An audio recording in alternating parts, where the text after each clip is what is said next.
Next slide पे चलते हैं। लेट, अब ये लेट क्या है, लेट के बारे में पढ़ते हैं। अब देखिए लेट और var, var versus late.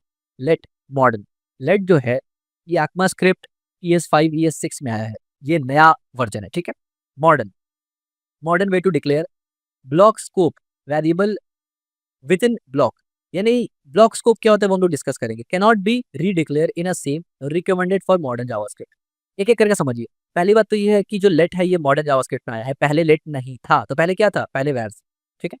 Block scope, block scope का मतलब ये है कि एक पर्टिकुलर फंक्शन के अंदर अगर आप लेट इस्तेमाल करते हैं तो वो उस फंक्शन के अंदर ही एक्सेसिबल है। इसी तरीके से अगर आप एक इफ एल्स के अंदर इस्तेमाल करते हैं, इसी तरीके से एक ब्लॉक के अंदर अगर आप इस्तेमाल करते हैं, इसके एग्जांपल्स आगे वाले वीडियो, आने वाले वीडियोस में आ जाएगा, आप समझ जाएंगे।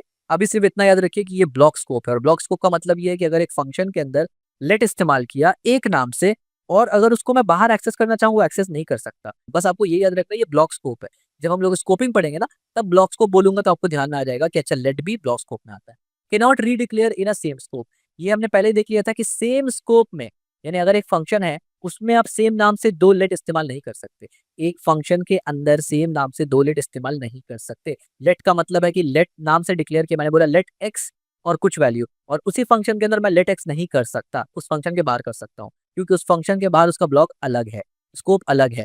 अगेन अगर कंफ्यूजन हो रहा है टेंशन मत लीजिए, आने वाले टाइम में हम लोग इस पे बहुत डिटेल डिस्कस करेंगे, आपको समझ में आ जाएगा। अभी सिर्फ आपको इतना नोट करना है कि लेट जो है वो मॉडर्न है, ब्लॉक स्कोप है, रीडिक्लेयर नहीं किया जा सकता सेम स्कोप में। ये नहीं कहना कि रीडिक्लेयर हो ही नहीं सकता, रीडिक्लेयर हो सकता है, सेम स्कोप में नहीं हो सकता। Recommended for JavaScript, modern JavaScript recommended है, इसी वजह से हम लोग हमेशा लेट का इस्तेमाल ही करते हैं। Simple example, let message hello working as expected. अब आइए वैर को देखते हैं जल्दी से। वैर है ओल्ड स्कूल, यानी लेट जब नहीं था तो जाहिर सी बात है कुछ तो इस्तेमाल हो रहा होगा ना वेरिएबल्स के लिए, तो वो वैर इस्तेमाल होता था जावास्क्रिप्ट में। Old school way to declare variables, एक करके देख लेते हैं हम लोग। तो हम लोग एक करते हैं, लेट से हम लोग बोलते हैं वैर, और हम लोग यहाँ पर बोलते हैं, सॉरी, हम लोग यहाँ पर बोलते हैं यूजर1 इज इक्वल टू, हमने कहा रोहन, ठीक है। और अगर मैं इसको कंसोल करवाऊँ तो कोई डाउट नहीं है कि यूजर1 जो है वो चलेगा प्रॉपर तरीके से, ठीक। और जैसे ही मैं कंसोल में आऊंगा तो आप देखिए रोहन आ गया, नो डाउट बिल्कुल नॉर्मल काम कर रहा है, ठीक है। फिर ये क्यों इस्तेमाल नहीं करते, ये क्यों करते हैं, उसको आगे देखते हैं। Function scope visible through out function, यानी एक फंक्शन के थ्रू आउट ये विजिबल रहता है, यानी इसका जो स्कोप है ना, इसका जो स्कोप है ये ब्लॉक स्कोप है, इसका स्कोप है फंक्शनल स्कोप है ये, ठीक है। यानी फंक्शन के बाहर भी आप एक्सेस कर सकते हैं अगर एक फंक्शन के अंदर वैर से डिक्लेयर किया, यानी आसान शब्दों में आप समझिए ये ब्लॉक है तो ये खुला है, समझाने के लिए बोल रहा हूँ। ये ब्लॉक स्कोप है, ये खुला स्कोप है, कहीं भी यूज हो जाएगा। ये ब्लॉक स्कोप है, कहीं भी इस्तेमाल नहीं होगा, इसका कुछ रूल्स है। सेम एज इसको आप दोबारा डिक्लेयर नहीं कर सकते सेम स्कोप में, और इसको आप दोबारा डिक्लेयर कर सकते हैं सेम स्कोप में। इसके बाद found in older script and legacy code, यानी बहुत पुराने पुराने कोड बेस अगर आप उठाएंगे तो वहां आपको वैर का यूजेज दिखेगा, मॉडर्न में नहीं दिखेगा। और वैर का यूज इसलिए नहीं करना होता क्योंकि इसकी वजह से कोड में बहुत सारा बग आ जाता है, ठीक है। इसका इस्तेमाल करने का सिंपल आप देखिए, बट नॉट रिकमेंडेड, ये इस्तेमाल ऐसे कर सकते हैं जैसे हमने यहाँ पर इस्तेमाल किया, but it is not recommended. क्यों? क्योंकि इससे बहुत सा प्रॉब्लम्स आता है। कब आता है, कैसे आता है, वो हम लोग बाद में देखेंगे। अब आ जाइए बेसिक रूल्स की तरफ आते हैं। ये हमने, अब देखिए अभी तक हमने क्या पढ़ा, लेट समझ गए, वैर समझ गए। और एक बात, जितने तरीके का हमने यहाँ पर जो वेरिएबल डिक्लेयर किया ना, ये जितना तरीका हमने यहाँ पर, ये जितना तरीका जो हमने यहाँ पर देखा ना, ये सब लेट से भी सेम है, वैर से भी सेम है। यानी ये जितना रूल्स हमने पढ़ा वो सब लेट और वैर दोनों सेम है, कोई चेंजेस नहीं है। चेंजेस कहाँ है, चेंजेस सिर्फ यहाँ है, ये कि ये ब्लॉक स्कोप है, ये ब्लॉक स्कोप नहीं है। ये दोबारा डिक्लेयर नहीं हो सकता सेम ब्लॉक में, ये दोबारा डिक्लेयर हो सकता है सेम ब्लॉक में, दैट्स इट, इतना ही चेंजेस है। और ये पुराने कोड में है, ये नए कोड में है, ये रिकमेंडेड है, ये नॉट रिकमेंडेड है, बस इतना ही फर्क है। बाकी दोनों वेरिएबल सेम काम करता है, इसको भी आप मल्टीपल और जितना भी हमने पुराना देखा वो सब वैर में अप्लाई हो सकता है। नेक्स्ट, यानी लेट और वैर हम लोग समझ गए, और लेट और वैर में डिफरेंस भी हम लोग समझ गए। अब आते हैं वेरिएबल नेमिंग रूल, यानी ये लेट वैर सब में इस्तेमाल होता है। यानी आप जो वेरिएबल बनाते हैं उसका रूल है ये, बेसिक रूल। बेसिक रूल ये है कि अलाउड कैरेक्टर्स, यानी आप लेटर के साथ बना सकते हैं, यानी ए से लेके जेड तक कैपिटल हो या स्मॉल हो, आप स्टार्ट कर सकते हैं। तो टेक्स्ट में ए से लेके जेड तक टेक्स्ट होता है, तो आप कैपिटल कर इस्तेमाल या स्मॉल कर इस्तेमाल, वो चलेगा, कोई प्रॉब्लम नहीं। इसी तरीके से एक है डिजिट, डिजिट भी आप यूज कर सकते हैं। और इस तरीके से एक है सिंबल्स, आप सिंबल भी यूज कर सकते हैं। यानी वेरिएबल के अंदर आप लेटर्स, डिजिट, सिंबल तीनों यूज कर सकते हैं। ये तो एक जर्नल है, लेकिन फर्स्ट कैरेक्टर जो होगा वो डिजिट नहीं हो सकता, फर्स्ट कैरेक्टर डिजिट नहीं हो सकता। आप आसान शब्दों में समझिए कि फर्स्ट कैरेक्टर हमेशा लेटर ही बनाना है, उसके बाद आप डिजिट वगैरह ऐड कर सकते हैं। जैसे कि यूजर नेम ये वैलिड है, टेस्ट से पहले अंडरस्कोर लगा के भी ये वैलिड है, और स्टार यानी डॉलर के साथ वैल्यू भी वैलिड है। बट माय रिकमेंडेशन इज कि अभी आप बिगिनर हैं, अभी आप इसको और इसको ट्राई ना करें। नाम ही सिर्फ यानी टेक्स्ट के साथ ही सिर्फ बेटर है, यानी अल्फाबेट के साथ is a best option to go. ठीक है, अभी आप बिगनर है, आप उस पर ना जाए, बेटर है। लेकिन इस तरीके से अगर आप नंबर दे दे तो वो एरर थ्रो करेगा। ठीक है, नंबर एक्सेप्ट नहीं होगा, लेकिन बाद में नंबर दे सकते हैं। यूजर नेम 1 जैसे कि हमने यहाँ पर दिया भी था, राइट, मैसेज 1। यहाँ पर हमने काफी जगह दिया, राइट, देखिए मैसेज 2। अगर मैं इसको ऐसे एक बार मैं करके दिखा देता हूँ आपको डिक्लेयर, ताकि कोई डाउट ना बचे। लेट से मैंने यहाँ पर बोला लेट, बल्कि इस बार वैर से करके दिखा देता हूँ। जैसे बोला वै वैर, ठीक है, अब मैंने बोला यहाँ पर 1, हाँ मेरा, अब देखिए एरर, खुद ब खुद एरर दे रहा है। अगर मैं यहाँ पर हवर करूँ तो बता रहे हैं एन आइडेंटिफायर और keyword can not immediately follow a numeric literals. यानी आसान शब्दों में बताना चाह रहा है कि भाई आप रूल इस्तेमाल नहीं कर रहे जावास्क्रिप्ट का, लेकिन वहीं अगर मैं इसको आमिर वन करूं, बिल्कुल ठीक है, वो बोलेगा कोई प्रॉब्लम नहीं है, डिक्लेयर करिए। ठीक है, तीसरा नेमिंग कन्वेंशन, कि लिखना कैसे है, यानी वेरिएबल बनाना कैसे करके है। कैमल केस, कैमल केस क्या होता है, इस तरीके से, यानी अगर ये 3 वर्ड है ना, माई, वेरिएबल, नेम, ये 3 वर्ड है, तो तीनों को आप साथ में जोड़ दिए, लेकिन सबका जो फर्स्ट लेटर है, यानी माई के बाद जितना भी वर्ड आएगा वो साथ में जुड़ेगा, लेकिन जो फर्स्ट लेटर होगा वो सिर्फ कैपिटल होगा। तो आप देखिए यहाँ पर शॉपिंग एक वर्ड है, कार्ड दूसरा वर्ड था, तो कार्ड का सी कैपिटल है, करंट यूजर में यूजर का यू कैपिटल है। ठीक है, ये सबसे बेस्ट अप्रोच जावा स्क्रिप्ट में है। ठीक है, यहीं पर आप अगर दूसरे प्रोग्रामिंग लैंग्वेज में देखेंगे ना, तो वहां नेमिंग कन्वेंशन अलग होता है। वहां पर कैमल केस की जगह स्नेक केस या पार्शियल केस, पार्शियल केस ज्यादा प्रेफर किया जाता है। बट जावा स्क्रिप्ट में कैमल केस इज बेस्ट, आपको यही इस्तेमाल करना है। Reverse keyword can not be use as a variable, यानी वेरिएबल में हमने ये तो देखा कि लेटर से लेकर सिंबल तक इस्तेमाल कर सकते हैं पूरा, और फर्स्ट लेटर हमेशा अल्फाबेट होना चाहिए, नंबर नहीं होना चाहिए। लेकिन क्या कोई भी नाम इस्तेमाल कर सकते हैं? तो नहीं, कोई भी नाम इस्तेमाल नहीं कर सकते। जो रिवर्स कीवर्ड होता है वो इस्तेमाल नहीं कर सकते। What is reserved keyword? Reserved keyword क्या होता है? अगर मैं यहाँ पर सर्च करूँ गूगल पे, तो आप 1 मिनट में समझ जाएंगे। अब देखिए रिजर्व्ड कीवर्ड क्या होता है। In programming language, a reserved word is a word that cannot be used by a programmer as an identifier, such as the name of the variable, function, or a label. It is a reserved form of use. In brief, an identifier start with a letter which is allowed by any sequence of letter and digit. आसान शब्दों में अगर समझाओ, इसका मतलब ये है कि ये जावा स्क्रिप्ट हर लैंग्वेज का अपना कुछ कीवर्ड वो रिजर्व करके रखते हैं। जैसे कि ये लेट है, ये जो लेट एक कीवर्ड है, अगर अब मैं ऐसे करना शुरू कर दूं कि मैं ऐसे बोलूं लेट, इससे तो मैंने वेरिएबल डिक्लेयर किया। अब अगर मैं ये बोलूं कि भाई यहाँ पर मैं वैर लिख दूं, तो फिर ये एरर देगा। क्यों? क्योंकि वैर भी एक कीवर्ड है ना। मैं ऐसा कोई भी कीवर्ड वेरिएबल नहीं बना सकता जो जावास्क्रिप्ट जिसका एक मतलब समझता हो, जैसे कि लूप। ठीक, सॉरी लूप नहीं, फॉर होता है जैसे कि फॉर। अब देखिए ये भी एरर देगा। क्यों? क्योंकि जावास्क्रिप्ट में ये फॉर का एक पर्टिकुलर मतलब होता है, इस तरीके से। जैसे कि लेट एक जावास्क्रिप्ट का अपना फीचर है, रिटर्न एक अपना फीचर है, इस तरीके से फॉर है, इफ है, एल्स है, ये सब नहीं कर सकते। ठीक है, अच्छा, इंग्लिश इस्तेमाल करना ज्यादा बेहतर है। आप यहाँ पर हिंदी भी कर सकते हैं। फॉर एग्जाम्पल अगर मैं यहाँ पर इस्तेमाल करूँ कोई और मतलब अगर लैंग्वेज इंग्लिश के अलावा, यानी वर्ड अगर अल्फाबेट अगर इंग्लिश के अलावा इस्तेमाल करूँ, मैं हिंदी भी कर सकता हूँ, बट मेरे कीबोर्ड भी इंग्लिश वाला है, तो मैं आपको एग्जाम्पल नहीं दिखा पाऊंगा इसका। आपका अगर कीबोर्ड कुछ और ऑप्शन है तो वो आप कर सकते हैं।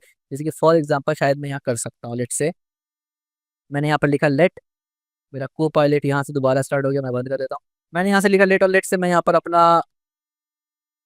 अरबिक कर देता हूँ यहाँ से। और अब आप देखिए मैं इस तरीके से भी डिक्लेयर कर सकता हूँ वेरिएबल। ठीक है, 10। तो अब अगर मैं कंसोल करूँ, ओ सॉरी कंसोल नहीं, वापस से मुझे जाना पड़ेगा इंग्लिश में। तो अब अगर मैं कंसोल करता हूँ, तो अब ये दोबारा टाइप करने से बेहतर मैं यहाँ से कॉपी कर लूँ। ठीक है, अब मैं जैसे ही जाऊँगा तो आप देखिए 10 दिख गया। ठीक है, तो कहने का मतलब ये है कि आप कोई भी लैंग्वेज में ये इस तरीके से लिख सकते हैं, बट बेस्ट प्रैक्टिस ये नहीं है, तो ऐसा मत करना। ठीक है, बेस्ट प्रैक्टिस यही है कि आप इंग्लिश में इसको करें, इंटरनेशनल जो है। ठीक है, नेक्स्ट स्लाइड पे चलते हैं। यूजिंग कॉन्स्टेंट कीवर्ड, अब यहाँ पर एक और टॉपिक इंट्रोड्यूस हो रहा है। यानी बेसिकली वेरिएबल डिक्लेयर करने के लिए 3 किस्म का कीवर्ड हमारे पास जावास्क्रिप्ट प्रोवाइड करता है। एक है लेट, एक है वेर, एक है कॉन्स्ट। तो लेट और वेर हम लोग पढ़ चुके हैं। तो अब देखिए कॉन्स्टेंट, नाम से पता चलता है, जैसे हम लोग कहते हैं pi, pi is constant. Using constant keyword, immutable variable, constant declared using const can not be reassign, यानी कांस्टेंट कभी बदल नहीं सकता। मतलब क्या है इसका? नहीं, मैं कहना क्या चाहता हूँ, मैं कहना ये चाहता हूँ कि मैंने एक कॉन्स्ट, ये देखिए कॉन्स्ट से मैंने बनाया, और मैं बोलता हूँ कि लेट से गेम, एग्जाम्पल के तौर पे गेम, और गेम में मैंने लिख दिया पाई गेम। ठीक है, मैंने पाई लिख दिया गेम के अंदर। अब मैं अगर कंसोल करूंगा तो जाहिर सी बात है यहाँ पर मुझे गेम दिख जाएगा पाई, ठीक है, ये मैंने दिख गया पाई। अब तक बिल्कुल एज इट इज काम कर रहा है जैसे बाकी चीज काम करते थे, लेकिन अगर मैं कोशिश करूंगा ना कि इस गेम को दोबारा से असाइन करके, यानी पाई की जगह अब मैं बोलूंगा इसको डाल दो लेट से सुपरमैन, तो ये हमको देगा एक एरर। ये आप देखिए एरर दिया, uncaught reference assignment to the constant variable line number 64। Line number 64, यानी ये एरर मुझे ये बताना चाह रहा है कि भाई कांस्टेंट वेरिएबल को आप बदलना चाह रहे हैं जो नहीं हो सकता, तो ये रीअसाइन नहीं कर सकते। लेकिन अगर मैं इसी सेम चीज को यहाँ पर सिर्फ जाके लेट लिख दूं, तो आप ऑब्जर्व करेंगे कि यहाँ पर चेंज हो गया सुपरमैन में। और इसी तरीके से अगर मैं यहाँ जाके सिर्फ वेर लिख दूं, तो भी आप ऑब्जर्व करेंगे कि ये सुपरमैन ही है।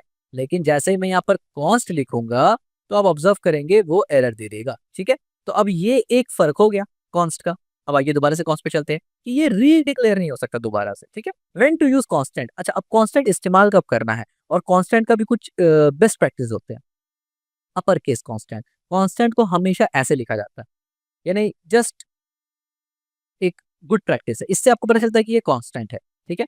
कांस्टेंट को हमेशा लेटर यानी अपर केस में लिखा जाता है, constant for hard coded value using capital letter, यानी ऐसा वैल्यू को आप कांस्टेंट बनाते हैं जिसके बारे में आपको पता है वो बदलेगा ही नहीं, आपको पता है वो नहीं बदलने वाला, ठीक है। उस वैल्यू को आप कांस्टेंट बनाते हैं, और जब कांस्टेंट आप डिक्लेयर करते हैं ना, तो उस वेरिएबल को आप कैपिटलाइज में रखते हैं, ऑल कैप रखते हैं। ऑल कैप से मुराद है ऑल कैपिटल अपर केस, उससे ये पहचान होता है कि ये कांस्टेंट है, ठीक है। जैसे यहाँ पर कुछ एग्जांपल दिया हुआ है, ये कलर्स बेसिकली हेक्साडेसिमल कलर्स है, ठीक है। Run time constant, some constant calculate at run time, but जैसे कि पेज लोडिंग टाइम, अब कांस्टेंट यहाँ पर टाइम लेगा, लेकिन name normal not upper case, यानी फॉर एग्जांपल कुछ कांस्टेंट ऐसा है, फॉर एग्जांपल इसको आपने लोअर केस में लिख दिया, अपर केस में नहीं लिखा, ठीक है, ये बताना चाह रहे हैं। नेक्स्ट स्लाइड पे चलते हैं, बेस्ट प्रैक्टिसेस। अब हम लोग देखते हैं बेस्ट प्रैक्टिस क्या है। तो नेमिंग कन्वेंशन में हमें पता है कि डिस्क्रिप्टिव नेम रखना चाहिए, यानी आपको ऐसा नेम रखना चाहिए कि जो वेरिएबल, यानी जो वेरिएबल का नाम रखे वो वेरिएबल खुद को एक्सप्लेन करे, सेल्फ एक्सप्लेनेटरी होना चाहिए। Variable name should have a clean obvious meaning, यानी यूजर नेम पढ़ते ही समझ में आ रहा है इसमें क्या होगा, शॉपिंग कार्ट पढ़ते ही समझ में आ रहा है क्या होगा, करेंट पेज पढ़ते ही समझ में आ रहा है क्या होगा। इंस्टेड ऑफ एबीसी अगर मैं लिख दूं, तो किसको पता है एबीसी के अंदर क्या होगा, ठीक है। तो ये बैड प्रैक्टिस है, काम करेगा लेकिन बैड प्रैक्टिस है। इससे इन शॉर्ट अगर आप ऐसा कोड लिखते हैं और आपका कोड कोई मतलब अच्छा डेवलपर पढ़ता है, वो बोलता है ये नूबड़ा है, ये नूब है, ठीक है, इसको कोड वोडिंग आता नहीं। तो अगर आप नहीं चाहते कि आपको नूब कहा जाए या बॉट कहा जाए, तो ये मत करना, ठीक है। प्रैक्टिस के लिए ठीक है, लेकिन जब कुछ बनाना और जिसको खास करके आप गिटअप पे पोस्ट कर रहे हैं ना, पुश कर रहे हैं, ऐसे तो मत ही करना भाई, वरना बेइज्जती अलग है। थिंक बिफोर नेमिंग, और जाहिर सी बात है जब आप वेरिएबल बनाते हैं तो एक मकसद से बनाते हैं। आप देखिए मैं जैसे यहाँ पर रैंडम वेरिएबल्स बना रहा हूँ, मेरा कोई मकसद नहीं है, मेरा मकसद सिर्फ एग्जांपल देना आपको है, इसलिए मैं कुछ भी बना ले रहा हूँ। लेकिन अगर मैं प्रोजेक्ट बनाऊंगा तो मेरा एक मकसद माइंडसेट होगा ना कि क्या क्या चीज चाहिए होगा। अगर मुझे यूजर के बारे में यूजर प्रोफाइल बना, तो मुझे पता होगा यूजर का एज होता है, यूजर का नाम होता है, यूजर का लोकेशन होगा, तो उस तरीके से बनाऊंगा। एबीसी थोड़ी बनाऊंगा, या ऐसा कुछ वेरिएबल का नाम थोड़ी दूंगा मैं, ठीक है। तो ये थोड़ा सा थिंक बिफोर नेमिंग, नाम को ये करने से पहले, वेरिएबल डिक्लेयर करने से पहले सोचना चाहिए। Descriptive versus generic name, descriptive का मतलब होता है सेल्फ एक्सप्लेनेटरी, और जेनरिक नेम मतलब होता है नॉर्मल आम आम नाम। जैसे कि be specific, avoid generic name like data and value. अब डेटा आपने लिख दिया तो डेटा से मतलब कुछ भी डेटा हो सकता है ना, किसी भी चीज का डेटा हो सकता है। वैल्यू, वैल्यू भी एक आम है, कुछ भी वैल्यू का मतलब कुछ भी हो सकता है, तो आप स्पेसिफाइड करिए। फॉर एग्जाम्पल डेटा है तो आप बोलिए यूजर डेटा, एडमिन डेटा, इस तरीके से, ताकि समझ में आ जाए। वैल्यू है तो लेट से आप बोल सकते हैं कि भाई value in KG, value in centimetre, अगर आप कुछ इससे रिलेटेड काम कर रहे हैं, ठीक है।